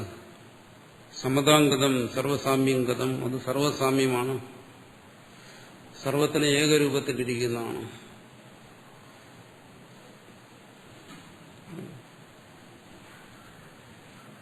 സർവധർമാതീതമാണത്. കസ്മാത് അവയവ വൈഷമ്യാഭാവ, അതിന് അംശങ്ങളില്ല. നമ്മൾ അംശങ്ങൾ ഉള്ളതിനെയാണ് നമ്മൾ തത്വമായി ഗ്രഹിക്കുന്നത്, അംശങ്ങളുള്ളതിനെയാണ്, ഭാഗങ്ങളുള്ളതിനെയാണ് നമ്മൾ ധ്യാനിക്കുന്നത്, ഉപാസിക്കുന്നത്, അതിനെക്കുറിച്ചാണ് മനനം ചെയ്യുന്നത്. ഇതങ്ങനെയുള്ളതല്ല. അവയവ വൈഷമ്യങ്ങളില്ലാത്തതാണ്, അവയവത്തിന്റെ ഏറ്റക്കുറച്ചിലുകളില്ലാത്തതാണ്. അവയവങ്ങൾക്ക് ദൃഢതയുണ്ടെങ്കിൽ അവയവിക്ക് ദൃഢതയുണ്ട്. അവയവങ്ങൾ ദുർബലമായാൽ അവയവി ദുർബലമാകും. ഈ തരത്തിലാണ് സർവസംഘാതങ്ങളും പ്രപഞ്ചത്തിൽ അനുഭവപ്പെടുന്ന സർവ്വതും, ഉള്ളിലും പുറമേയും അനുഭവപ്പെടുന്ന സർവ്വതും അവയവ വൈഷമ്യമുള്ളതാണ്. അവിടെ ഏറ്റക്കുറച്ചിൽ വരും. അപ്പോൾ അതിനെ ധ്യാനിക്കുന്നവനും അതുപോലുള്ള ഏറ്റക്കുറച്ചിലുകൾ വരും. കുറച്ച് സമയം ശാന്തി വരും, പിന്നെ അശാന്തി വരും, സുഖം വരും, ദുഃഖം വരും, സ്വസ്ഥത വരും, അസ്വസ്ഥത വരും. അതിൽ നിന്നും രക്ഷപ്പെടാൻ കഴിയും. അതുകൊണ്ട് എന്ത് ചെയ്യുന്നു? സമതാംഗതം സർവസാമ്യമായിരിക്കുന്ന പരമാർത്ഥ തത്വത്തെ മനസ്സിന് നിലനിർത്തിയാൽ അവിടെ ഈ ഏറ്റക്കുറച്ചിലില്ല. അതുകൊണ്ട് തന്നെ എന്താണ് അവിടെ അവയവ വൈഷമ്യം കൊണ്ടുവരുന്ന പ്രശ്നങ്ങളൊന്നുമില്ല.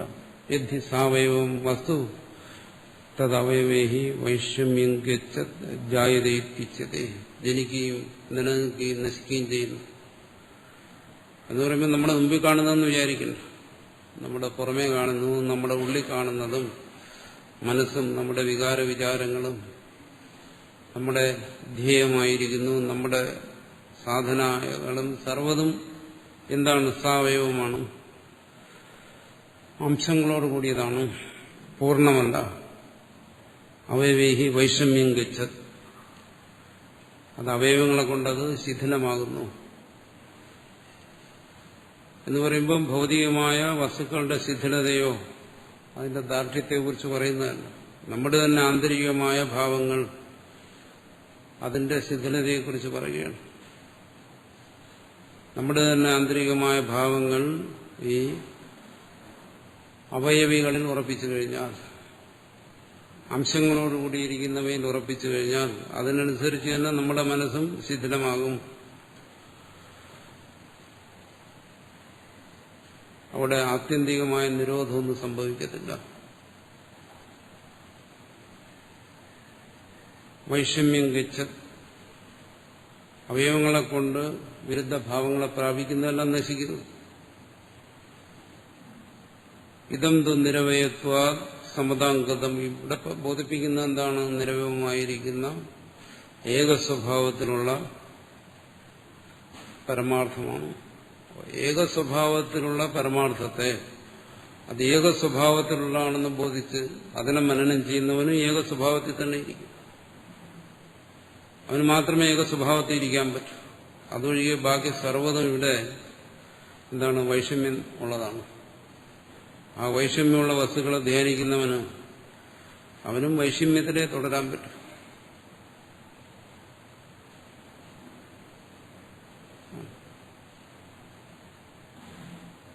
അതാണല്ലോ ഇവിടെ ബ്രഹ്മത്തെക്കുറിച്ച് ബോധിപ്പിക്കുമ്പോൾ അതിനെ സ്വസ്ഥം, ശാന്തം, നിരവധ്യം, നിരവയവും ഈ തരത്തിലാണ് അതിനെ ബോധിപ്പിക്കുന്നത്.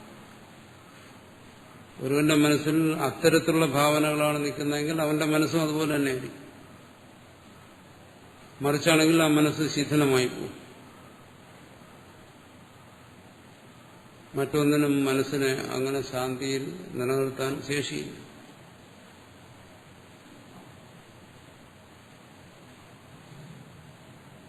ഇതം തു നിരവയവത്വ സമതാം ഗതമിതിന കൈശ്ചിത് അവയവൈഹി സ്ഫുടതി അതോ അജാതി അകാർപ്പണ്യം. അംശങ്ങളിലൂടെ വെളിപ്പെടുന്ന ഒന്നല്ല ഈ പരമാർത്ഥ തത്വം. സ്ഫുടതി, പ്രകാശിക്കുന്നത് എങ്ങനെ? അവയവൈഹി, അംശങ്ങളിലൂടെ. നിങ്ങൾ അവയവങ്ങളിലൂടെ, അംശങ്ങളിലൂടെ പ്രകടമാകുന്നതിനാണ് നിങ്ങൾ ഉപാസിക്കുന്നത്, ധ്യാനിക്കുന്നത്. ഇതങ്ങനെയല്ല. സമതം ഏകരൂപത്തിലുള്ളത്, സമതാംഗതം, അതിനാണ് ഇവിടെ വ്യാഖ്യാനിക്കുന്നത്. പരമാർത്ഥ തത്വം ഏകരൂപത്തിലുള്ളതാണ്. നിങ്ങൾ ഉപാസിക്കുന്നത് നാനാരൂപത്തിലുള്ളതാണ്. നാനാരൂപങ്ങളിലും ഭാവങ്ങളിലും ഒക്കെ ഉള്ള വസ്തുക്കളെയാണ് ഉപാസിക്കുന്നത്.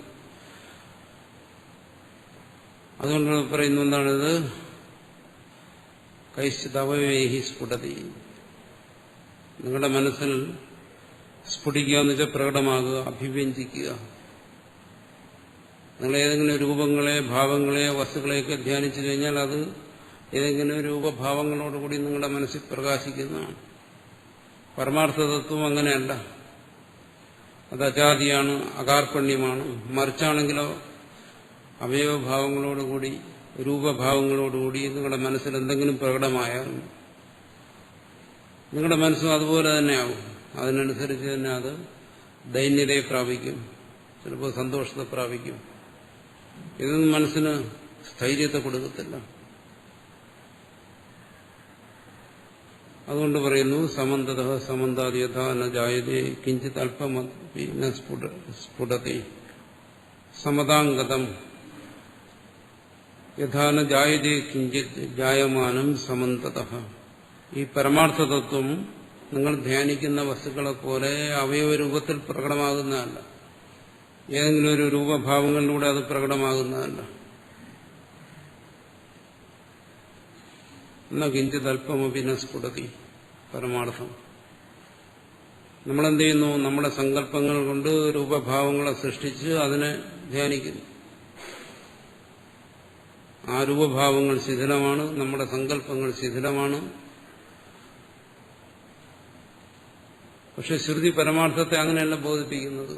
ആ ബോധിപ്പിക്കുന്ന തരത്തിൽ എന്തുകൊണ്ട് നിങ്ങൾക്ക് ഇതിനെ ഗ്രഹിച്ചുകൂടാ എന്നാ ചോദിക്കുന്നത്. ബാക്കി നിങ്ങളുടെ സങ്കല്പരൂപങ്ങളെല്ലാം എന്താണ്? അത് മായാമയമാണ്.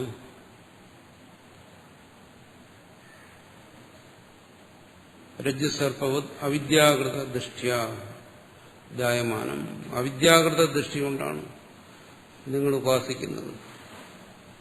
അവിദ്യാമയമായ കണ്ണുകൊണ്ടാണ്, മായാമയമായ കണ്ണുകൊണ്ടാണ് നിങ്ങൾ കാണുന്നത്. മായാമയമായ മനസ്സുകൊണ്ടാണ് നിങ്ങൾ ധ്യാനിക്കുന്നത്. മായാരൂപങ്ങളെയാണ് ധ്യാനിക്കുന്നത്. ഏന പ്രകാരേണ ന ജായതേ സർവ്വതു അജമേവ ബ്രഹ്മഭവതി തഥാ തത് പ്രകാരം ശൃണു. അതുകൊണ്ട് ഈ സൃഷ്ടിചിന്തകൾ, സൃഷ്ടികൽപ്പനകൾ, ജന്യമായ വിഷയങ്ങളെക്കുറിച്ചുള്ള ജന്യമായ കൽപ്പനകൾ, അതൊക്കെ ഉപേക്ഷിക്കാനാണ് പറയുന്നത്. ഏനപ്രകാരേണ ന ജായതേ, ജനിക്കാത്ത വസ്തു പരമാർത്ഥരൂപം സർവ്വതു അജമേവ ബ്രഹ്മഭവതി, അജമായിരിക്കുന്ന അതെങ്ങനെയാണ്, അതിന്റെ സ്വരൂപം എന്താണ്? തഥാ തം പ്രകാരം അതിനെ ബോധിക്കുക. ഇവിടെ പറയുന്നത് എന്താണ്? അത് മാത്രം ബോധിച്ചാൽ മതി, മറ്റൊന്നും ബോധിക്കേണ്ട കാര്യമില്ല. അല്ല വാശിയാണ്, ഞാൻ അതിനെ ബോധിക്കത്തില്ല, എനിക്കത് ബോധിക്കുന്നില്ല എന്നാണെങ്കിൽ നിങ്ങളുടെ മനസ്സ് ശിഥിലമാകും എന്നാ പറയുന്നത്. നിങ്ങളല്ല ഈ ദൈന്യഭാവം ഒരിക്കലും വിടത്തില്ല. അത് ഓരോരുത്തരും ചിന്തിക്കുമ്പോൾ മനസ്സിലാകും നമ്മൾ എത്രമാത്രം ദൈന്യഭാവമാണ് ഇരിക്കുന്നത്, നമ്മൾ എത്രമാത്രം അശക്തന്മാരാണ്, എത്രമാത്രം അശാന്തന്മാരാണ്, എത്രമാത്രം അസ്വസ്ഥമാണ്. അതിനിവിടെ ആചാര്യം പറയുന്നത് എന്താണോ, നിങ്ങളുടെ ഭാവനകളിലെല്ലാം അതാണ്, നിങ്ങളുടെ ഉപാസനകളെല്ലാം അതാണ്. നിങ്ങളുടെ അജമായ ഭാവത്തെ അല്ല നിങ്ങൾ ധ്യാനിക്കുന്നത്. അതുകൊണ്ട് നിങ്ങൾ ദൈന്യനായിരിക്കുന്നു. അതുകൊണ്ട് വീണ്ടും പറയുന്നു, ശ്രോതാവിന്റെ പ്രശ്നങ്ങളെയൊക്കെ മനസ്സിലാക്കിയിട്ട് പറയുകയാണ്, ആ അജമായ ഭാവത്തെ തന്നെ ബോധിപ്പിക്കാം, അതിനെ തന്നെ ധ്യാനിക്കുക. അതല്ലാതെ ഇവിടെ ഈ ആചാര്യൻ വേറൊരു മാർഗത്തെയും നിർദ്ദേശിക്കുന്നില്ല. താൻ നിർദ്ദേശിക്കുന്ന മാർഗത്തിൽ നിന്ന് യാതൊരു തരത്തിലുള്ള വിട്ടുവീഴ്ചയ്ക്കും തയ്യാറുമല്ല. ഇത് മാത്രമേ പരമാർത്ഥ നിഷ്ഠയ്ക്ക് ഉപകരിക്കൂ എന്നുള്ള നിലപാടിലാണ്. അങ്ങനെ പറയാൻ എന്താണ് കാരണം? ഈ ശ്രോതാവിന്റെ അനുഭവത്തെ മുൻനിർത്തി ചിന്തിക്കാൻ ആവശ്യപ്പെടുകയാണ്. നിങ്ങൾ ഈ നാനാരൂപഭാവങ്ങളെ ധ്യാനിച്ചിട്ട് നിങ്ങളുടെ ദൈന്യതയിൽ നിന്ന് നിങ്ങൾക്ക് മോചനം ഉണ്ടായോ? അതുണ്ടായില്ലെങ്കിൽ പിന്നെ അത് തുടർന്നിട്ട് എന്താ കാര്യം എന്നാ ചോദിക്കുന്നു. അത് നമ്മുടെ അനുഭവത്തിൽ നിന്നുകൊണ്ടാ ചോദിക്കുന്നു. നിങ്ങളുടെ ജിജ്ഞാസയ്ക്ക് എന്തെങ്കിലും ശമനം ഉണ്ടായോ?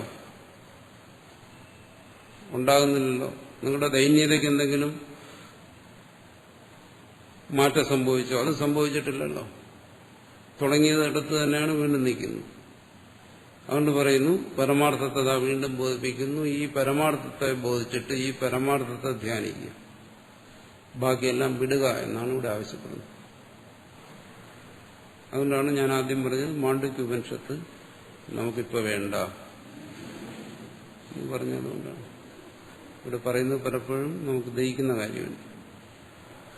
അതോ വക്ഷ്യാമ്യകാർപ്പണ്യം അജാതിസമദാംഗതം യഥാ ന ജായതേ കിഞ്ചിത് ജായമാനം സമന്തത ആത്മാ ഹി ആകാശവത് ജീവേർ ഘടാകാശേരിവോദിത ഘടാദിവശ്ച സംഘാതേർ ജാതാ വേദനിദർശനം അജാതി ബ്രഹ്മ അകാർപ്പണ്യം വക്ഷ്യാമീതി യത് പ്രതിജ്ഞാതം തത്സിദ്ധ്യർത്ഥം ഹേതും ദൃഷ്ടാന്തം ച വക്ഷ്യാമി ഇത്യാഹ. ഇവിടെ പറഞ്ഞല്ലോ, ഇവിടെ മനനമാണ് ഇവിടെ ഉദ്ദേശിക്കുന്നത്. മനനത്തിലൂടെ ഇത് ബോധിക്കാൻ ആവശ്യപ്പെടുകയാണ്. ശ്രവണത്തിലൂടെ ബോധിക്കാത്തത് അല്ലെങ്കിൽ ശ്രവണത്തിൽ ബോധിച്ചവർക്ക് സംശയം ശേഷിക്കുന്നുണ്ടെങ്കിൽ, അവ്യക്തതകളുണ്ട്, അതായത് അജ്ഞാനമുണ്ടെങ്കിൽ, ഇനി ശ്രവണത്തിൽ എന്തെങ്കിലും തലതിരിഞ്ഞാണ് ധരിച്ചിട്ടുള്ളത്, പറയുന്നു പരമാർത്ഥത്തെ ബോധിപ്പിക്കാം. അജാതി ബ്രഹ്മ, അജാതിയായ ബ്രഹ്മത്തെ ബോധിപ്പിക്കാം. എങ്ങനെയുള്ളത്? അകാർപ്പണ്യം, ഈ ദൈന്യതയില്ലാത്ത. ദൈന്യതയില്ലാത്ത എന്ന് പറഞ്ഞാൽ എന്താണ്? ബ്രഹ്മത്തിൽ ദൈന്യത എന്തായാലും ഇല്ലല്ലോ. ദൈന്യതയിരിക്കുന്ന മനസ്സിലാണ്. ഇവിടെ എന്തൊക്കെ ഉപാസന ചെയ്തിട്ടും മനസ്സിന്റെ ഈ ദൈന്യത മാറുന്നില്ല. മനസ്സിന്റെ ഈ ദൈന്യത മാറുന്ന എന്ത്? ഈ ഉപാസിക്കുന്നതിലുണ്ട് ദൈന്യത. അതുകൊണ്ടാണ് ഉപാസ്യ വസ്തുക്കളിലെല്ലാം നമ്മൾ ദൈന്യതയെ കൽപ്പിച്ചിട്ടാണ് ഉപാസിക്കുന്നത്. നാമരൂപങ്ങളെയാണ് ഉപാസിക്കുന്നത്. നാമരൂപങ്ങളെന്ന് പറയുമ്പോൾ അതിൽ ദൈന്യതയെ കൽപ്പിച്ചിരിക്കുന്നു. ദൈന്യതയില്ലാത്തത് അദ്വൈതമായ ഭാവത്തിൽ മാത്രമേ ഉള്ളൂ. സത്യത്തിൽ പരമാർത്ഥത്തിൽ മാത്രമേ ദൈന്യതയില്ലാതെയുള്ളൂ. നമ്മൾ ഉപാസിക്കുന്ന ഒന്നിനെയും പരമാർത്ഥമായി കണ്ട് ധ്യാനിക്കുന്നില്ല, ചിന്തിക്കുന്നില്ല. അതുകൊണ്ട് ആ കാർപ്പണ്യശൂന്യമായിരിക്കുന്ന പരമതത്വത്തെ ഞാൻ പറയാം. യത് പ്രതിജ്ഞാതം. എന്തിനു വേണ്ടി? മനനം ചെയ്യുന്നതിന് വേണ്ടി. തത്സിദ്ധ്യർത്ഥം. ആ മനനം ശരിയാകുന്നതിന് വേണ്ടി. ശരിയായ രീതി മനനം ചെയ്യണമല്ലോ. പറയുന്നയാൾ ശരിയായ രീതി ബോധിപ്പിച്ചാൽ പോരാ, കേൾക്കുന്നയാൾ ശരിയായ രീതി ധരിക്കണം. എന്നാലേ ശരിയായ രീതി മനനം സാധ്യമാകും. ഹേതും ദൃഷ്ടാന്തം ച വക്ഷ്യാമി. അതിനുള്ള ഹേതുക്കൾ. ഇതിൽ ദൈന്യം അല്പവുമില്ല. എന്നുവെച്ചാൽ നിന്റെ സ്വരൂപത്തിൽ ഈ ദൈന്യമില്ല. അതാണ് ഇവിടെ ബോധിപ്പിക്കുന്നത്. അന്യമായ ഏതെങ്കിലും ഒരു വസ്തുവിൽ ദൈന്യതയില്ല എന്നുള്ളതാണ്. മറ്റേതെങ്കിലും ഒരു ഉപാസനയിൽ ഏർപ്പെട്ടിരിക്കുമ്പോൾ തന്നിൽ നിന്ന് അന്യമായ ഒന്നിനെയാണ് ഉപാസിക്കുന്നത്. തന്റെ മനസ്സിൽ കാണുന്ന രൂപത്തെ, തന്റെ സങ്കല്പം കൊണ്ട് സൃഷ്ടിച്ച ഭാവങ്ങളെയാണ് ഉപാസിക്കുന്നത്. ഇവിടെ അങ്ങനെയല്ല. പറയുന്നു ആത്മാനം, നിന്റെ സ്വരൂപത്തെ. നിന്റെ സ്വരൂപത്തിൽ എങ്ങനെ ദൈന്യതയില്ലാത്ത നിന്റെ സ്വരൂപത്തെ, യാതൊരു തരത്തിലുള്ള ദ്വൈതവുമില്ലാത്ത, ദ്വൈതഭാവങ്ങളുമില്ലാത്ത ആ സ്വരൂപത്തെ, അത് മനനത്തിൽ ഹേതുവും ദൃഷ്ടാന്തവും. യുക്തിയിലൂടെ അത് ബോധിപ്പിക്കുന്നതിന് വേണ്ടിയിട്ടാണ് ഹേതു. എത്ര ബോധിപ്പിച്ചാലും വ്യക്തമാകുന്നില്ല, അവ്യക്തമാകുന്നതിനാണ് ദൃഷ്ടാന്തം. അവ്യക്തതയെ ദൂരീകരിക്കുന്നതിന് വേണ്ടിയിട്ടാണ് ഇപ്പോഴും ദൃഷ്ടാന്തം പറയുന്നത്. പാമരന്മാരോട് ഉപമകളിലൂടെ സംസാരിക്കണം എന്നാണ് സാധാരണ പറയുന്നത്. ഉപമകളില്ലാതെ പറഞ്ഞു കഴിഞ്ഞാൽ ഒരിക്കലും കാര്യം യഥാർത്ഥത്തെ യഥാർത്ഥമായിട്ട് തന്നെ ധരിക്കത്തില്ല. ഉപമകൾക്ക് ദോഷമുണ്ട്. പാമരന്മാരോട് ഉപമകളിലൂടെ സംസാരിക്കണമെന്ന് പറയുന്നതനുസരിച്ച് ഉപമ പറഞ്ഞു കഴിഞ്ഞാൽ പാമരന്മാരെന്ത് ചെയ്യും? ഈ ഉപമകളെ, ദൃഷ്ടാന്തങ്ങളെ സ്വന്തം അവിവേകത്തിനനുസരിച്ച് വ്യാഖ്യാനിച്ച് മനസ്സിലാക്കും. അങ്ങനെ ഒരു ദോഷം അതിനകത്തുണ്ട്. ദൃഷ്ടാന്തങ്ങളുടെ സാങ്കത്യം മനസ്സിലാക്കാതെ എന്തിനു വേണ്ടിയാണ് അത് പറഞ്ഞത്, ആ ദൃഷ്ടാന്തത്തിൽ നിന്ന് ഏത് തത്വത്തെയാണ് ഗ്രഹിക്കേണ്ടതെന്ന് മനസ്സിലാക്കാതെ അവനവന്റെ മനസ്സിൽ തോന്നുന്ന തത്വങ്ങളെ അതിൽ നിന്ന് ഗ്രഹിച്ചു കളയും. അതതിന്റെ ഒരു ദോഷമാണ്. എന്നാലും അതല്ലാതെ വേറെ ഉപായമില്ല. അതുകൊണ്ടാണ് ദൃഷ്ടാന്തം പറയുന്നത്. അപ്പോൾ തത്വബോധനത്തിന് ദൃഷ്ടാന്തങ്ങളെ അവലംബിക്കരുത് എന്നാണ് മുഖ്യമായ നിലപാട്, ശാസ്ത്രത്തിന്റെ നിലപാട്. കാരണം ദൃഷ്ടാന്തത്തിലൂടെ നമ്മൾ വിശദീകരിക്കുമ്പോൾ ആ തത്വത്തിനെ കുറച്ച് താഴ്ത്തി കൊണ്ടുവരേണ്ടി വരും. ആ തത്വത്തെ യഥാർത്ഥമായി ബോധിപ്പിക്കാൻ പറ്റത്തില്ല. യഥാർത്ഥമായി ബോധിപ്പിക്കണമെങ്കിൽ ആ ദൃഷ്ടാന്തത്തെ ഒഴിവാക്കിയാലേ പറ്റൂ. കാരണം അതിന്റെ പൂർണ്ണതയെ അപൂർണമാക്കി ആണ് ദൃഷ്ടാന്തത്തിലൂടെ അതിനെ വെളിപ്പെടുത്തുന്നത്. അതുകൊണ്ടാണ് കേൾക്കുന്നവന് തന്റെ ഇഷ്ടം പോലെ അതിനെ വ്യാഖ്യാനിക്കാൻ അവസരം കിട്ടുന്നത്. അപ്പോൾ പരമാർത്ഥത്തെ പരമാർത്ഥമായി ബോധിപ്പിക്കുന്നതാണ് ആദ്യം. അതാണ്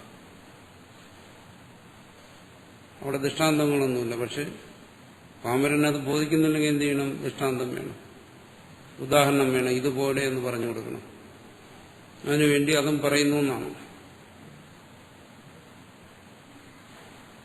എന്താണ്? ആത്മാ പരോഹി യസ്മാത് ആകാശവത് സൂക്ഷ്മോ നിരവയവ സർവഗതഃ തസ്മാത് ആകാശവതുക്തോ ജീവൈഹി ക്ഷേത്രജ്ഞൈഹി ഘടാകാശീരിവ ഘടാകാശതുല്യൈഹി ഉദിതഃ ഉക്തഃ. ആത്മാവ് അതിന്റെ യഥാർത്ഥ സ്വരൂപം എന്നുവെച്ചാൽ നിന്റെ യഥാർത്ഥ സ്വരൂപം എന്നർത്ഥം. ആത്മാവെന്ന് പറയുന്നത് നീ എന്ന് പറയുന്നതിന് പകരം ഉപയോഗിക്കുന്ന ശബ്ദമാണ്. നിന്റെ യഥാർത്ഥ സ്വരൂപം